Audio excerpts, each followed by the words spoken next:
தொப்பி வைத்தவர்கள், தாடி வளர்த்தவர்கள் என்னை கொல்ல வந்து விட்டார்கள் என்று மதுரை ஆதீனம் சொல்லியிருக்கின்றார். இதன் நோக்கம் என்ன?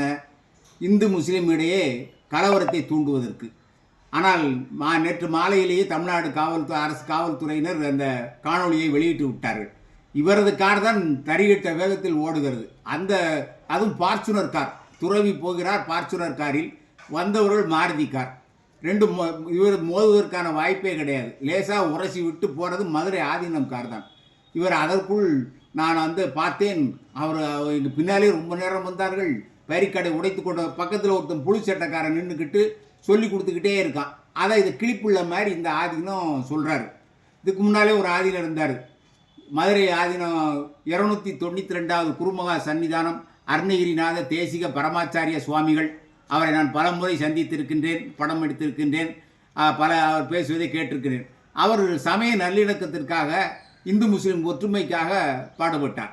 இதுக்கு நேர்மாறாக இந்த ஆதீனம் கொலைவெறியோடு அலைகிறார்.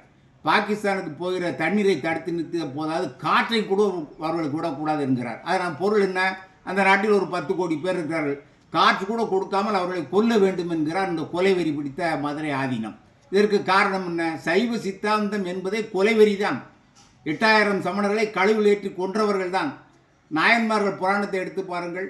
அதில் 5 பேர் கொலைகாரர்கள். பெற்ற தாயை புணர்ந்தவன், அதை தட்டி கேட்ட தந்தையை வெட்டி கொன்றவன், பூவை எடுத்து சிவனுக்கு வைத்திருந்த பூவை எடுத்ததற்காக மனைவி கையை வெட்டியவன், சிவனடியாரோடு மனைவியை அனுப்பியவன், சிறு தொண்ட நாயனர் என்ன செய்தார்? பிள்ளையை வெட்டி கறி சமைத்தவர். இப்படி கொலைகாரர்கள் மட்டும் 5 பேர். பல பேர் திருடர்கள். திருமங்கை ஆழ்வார் நாகப்பட்டினம் விகாரத்திலே புத்தகத்தை தங்க புத்தரை திருடி கொண்டு வந்தவர். இப்படிப்பட்ட புராணங்களை சொல்லி கொண்டு சைவ நெறி இவர்களுக்கு மற்ற மதத்துக்காரர்கள், இவர்கள் வைணவத்தை ஏற்க மாட்டார்கள். சங்கரகோவில் கோயிலில் தீவிர சைவர்கள் பெருமாள் சங்கரநாராயணன் சன்னதி பக்கம் முகத்தை திருப்ப மாட்டார்கள். இப்படியே போவார்கள் நேராக. பெருமாளை பார்ப்பதே பாவம் என்று கருதுகிறவர்கள் இந்த சைவர்கள்.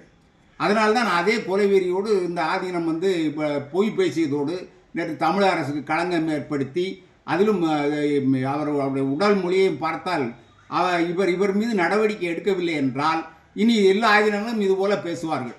சட்டம் ஒழுங்கு கெட்டு போகும்.